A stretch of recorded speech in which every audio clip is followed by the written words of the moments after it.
Hey, what's up, y'all? Welcome to Brews and Reviews. It's Knowledge, and today the countdown continues for the best of 2020. I'm counting down the top 5 EPs, and I am sipping on a Hanson Brothers Brewing Company Mmmhops Pale Ale that's coming in at 7% from my city, Tulsa, Oklahoma. And this is actually a good story to this beer. If you all remember, there was an early 2000s young boy group with a cheesy pop song called Mmmhops. Those guys grew up to be brewers in my city where they're from, and they created this beer, and it's actually a good beer. This isn't some kiddie stuff. This is a 7% ABV, and not only that, they have a beer festival every year, and it's a great time, great beer. Dudes have grown up, their music sucked, but their beer is good.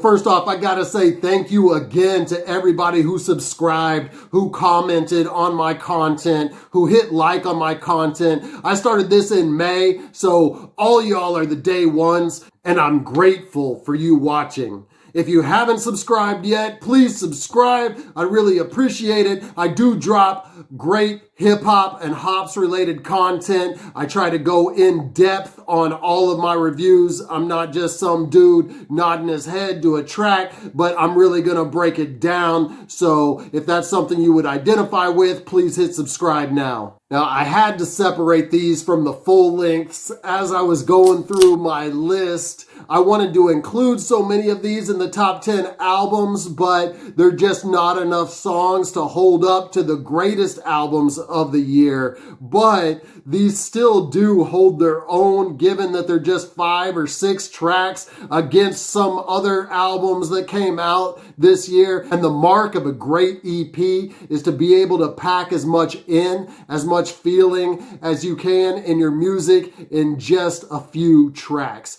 All these 5 did that really well. Number 5 is K.A.A.N, Lost in Translation. And if you watch my other video, my top 10 albums, you know that this is my 3rd entry for K.A.A.N on the greatest projects of the year. And he's just been so prolific. And again, I'm amazed at how diverse he can sound on each of his projects. This one had a really jazzy feel and jazzy beats provided by Flofilz, and just every single track was enjoyable. K.A.A.N got that jazz flow over it, and he kind of reminded me of Blue, who was actually guest starred on one of the songs on this project, but it shows K.A.A.N's diversity because he never reminded me of Blue in anything else that he did. I think Pino from this project is probably my favorite K.A.A.N song overall, and it really stands out here. And we also have Aquila and Rosenhaw as the standouts of this EP. Number 4 is Lupe Fiascos House. And I hope you didn't forget about this one because this has some lasting power lyrically. Researchers will still be breaking it down years from now. Lupe is just so far above nearly every other artist lyrically, and he doesn't waste that, having extended symbolism and metaphors throughout this short form project. Tracks like Shoes and Dinosaurs are really just allegories. An allegory is a literary device where every single thing in the literature stands for something else, or it's a symbol for something else. He does that with these tracks. Shoes is not really about shoes, for example. And as great as these really deep, lyrically conceptual songs are, the dude also doesn't skimp on the flow or the one-liners that just get you smirking like he delivers on LF95. This introduced the world to the producer Kaelin Ellis, who Lupe met because he posted some of his beats to Twitter. So let that be a lesson to you out there. Anybody in the age of social media can be discovered at any time. Lupe, hit me up. Let's collab for an interview or something. I'll learn to make beats. I'll make you some beats. Number 3, Vic Mensa, the V-Tape. And I like this because it demonstrated a lot of growth in this artist, and it also was a bit of a different style than we've heard from him previously. Lyrically, he's giving us some really personal insight into his life, and he does it in such a personal way that you feel like he's a friend of yours, and at times you just want to console him about some of these things. And that's displayed on tracks like Too Honest and Rebirth. And despite getting that emotional, he also shows that he can go hard and go at some of his critics like he does with a stellar flow on Dirt on My Name. Number 2, Noir, After 12. And if you've watched my top 10 albums, you already know that she was on that list. Possibly high on that list, possibly really high on that list. And she delivered again with After 12. And I'm really amazed that this newcomer, MC, can come with so much material where it just felt like she was giving it all on As God Intended. I mean, that was clearly her Illmatic at this point.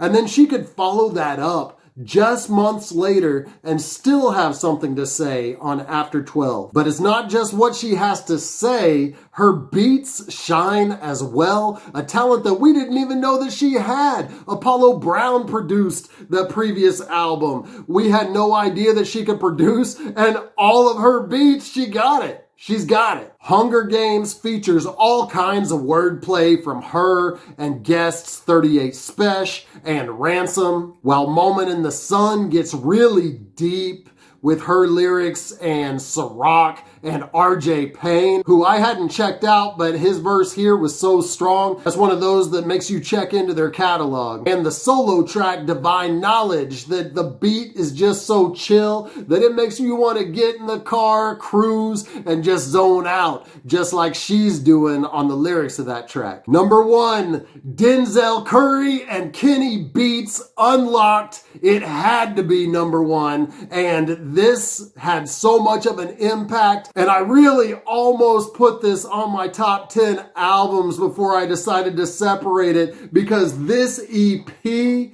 holds up. It's just as strong a statement in hip hop as albums with 12 or 14 or 20 tracks. Denzel and Kenny have a ton of energy, and this feels like it was just done in one really energetic, productive session. To me, Denzel is spitting some of the best flows of his career. Diet is definitely a top track of the year. Cosmic further shows the energy that he comes with and that he brings to all of his tracks. And it really makes me realize that he's like a Busta Rhymes mixed with a DMX, mixed with a little ODB. But even with that, he shows that he can smooth it out a little bit on tracks like So Incredible. This concept of an unfinished leak is just so dope, and they took that concept to extremes with the project and the samples that were worked in, and even the visuals that came out to go with it. And this was the best EP of the year, even though it dropped on February 7th,